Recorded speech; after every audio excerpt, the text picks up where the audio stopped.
Bonsoir, c'est Bob Lennon, et je suis un pyro-barbare.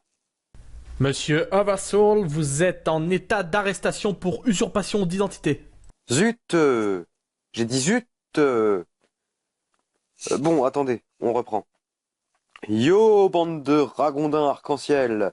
Cette vidéo n'était à la base pas prévue pour maintenant, mais le montage de celle qui aurait dû sortir aujourd'hui a connu quelques soucis d'ordre technique.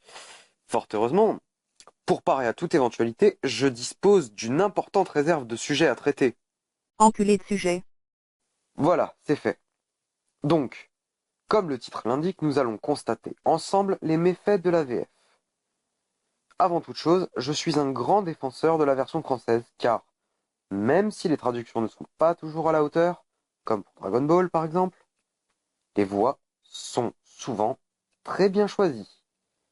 Osez me dire que Éric Legrand n'est pas énormissime en tant que Vegeta, Yamcha ou même arbitre du tournoi, pour ne citer que cela. Ah, on me signale dans l'oreillette que le ninja violet va m'enfoncer un shuriken quelque part. Quoi? On avait dit qu'on ne parlait pas de mon orifice anal en public. Bon, pour illustrer mes propos, aujourd'hui c'est Yu-Gi-Oh qui me servira d'exemple, mais d'autres numéros suivront probablement, avec des animés comme City Hunter, Octo no Ken, ou encore Dragon Ball dont je parlais juste avant. Are you ready? Let's go! Bon, pour rappel, Yu-Gi-Oh! C'est l'histoire d'un courageux pharaon homosexuel qui s'enferme dans le puzzle millénaire afin d'empêcher un obscur jeu pratiqué par les Égyptiens de faire du dégât. 3000 ans après, 5000 dans l'animé, car il y a une petite différence entre le manga et l'animé, le jeune Yukimoto hérite du puzzle et réussit à le résoudre. À la suite de ça, il devient complètement schizophrène et laisse son ami imaginaire se battre à sa place lorsque la situation commence à sentir le vieux slip pas propre.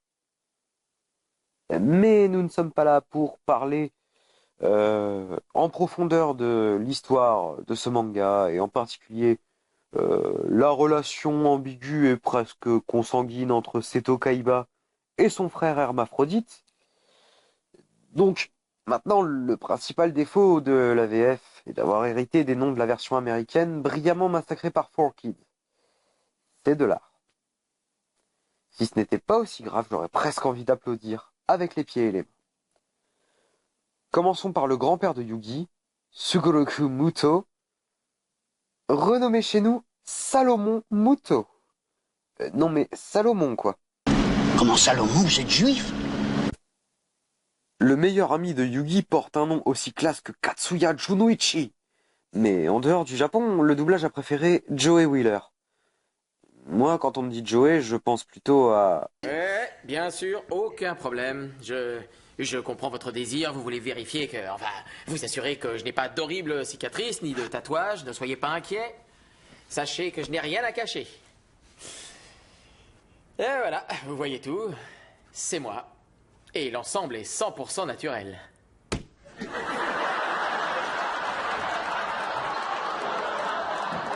L'autre meilleur ami, Hiroto Honda, est rebaptisé Tristan Taylor. My Hiroto Honda is rich. Oui. Allez, on enchaîne avec la toute kawaii Anzu Masaki, spécialiste dans l'art de dessiner des cartes de smiley sur les mains de ses amis, hashtag JDG, et elle se voit appeler Théa Gardner. T'es à la rue, t'es à Paris, t'es à croquer. Bon, mais ça ne s'arrête pas là. Yu-Gi-Oh! GX, qui introduit de nouveaux héros, remet le couvert. Le personnage principal, Yuki Judai, devient Jaden Yuki. Jaden, viens manger les couscous. Bon, je tiens à préciser que je ne suis pas raciste, j'adore le couscous. Avec GX, nous pourrions aller même encore plus loin, mais je préfère m'arrêter sur l'exemple qui va suivre, car il est pour moi le clou, la queue de la cerise sur le gâteau, le fin du fin, le plantafin. Donc, ce personnage, dont je ne considère pas comme une certitude acquise le fait qu'il soit un homme, est renommé chez nous Vegan Crawler. Vegan Crawler.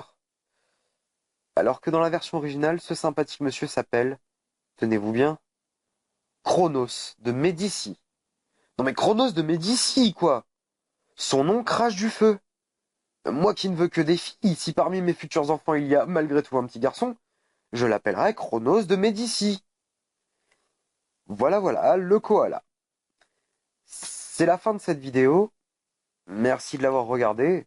Enfin, la vidéo, je crois. Je me permets de faire rapidement quelques dédicaces. Alors, merci à Roshi de la chaîne Kame House qui a prêté sa voix au policier qui était venu m'arrêter.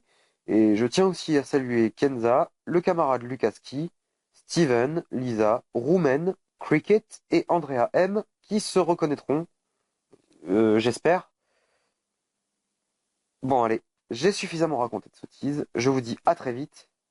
C'est qui Trévis? Portez-vous bien. Appelez vos fils Chronos de Médicis. Et salut!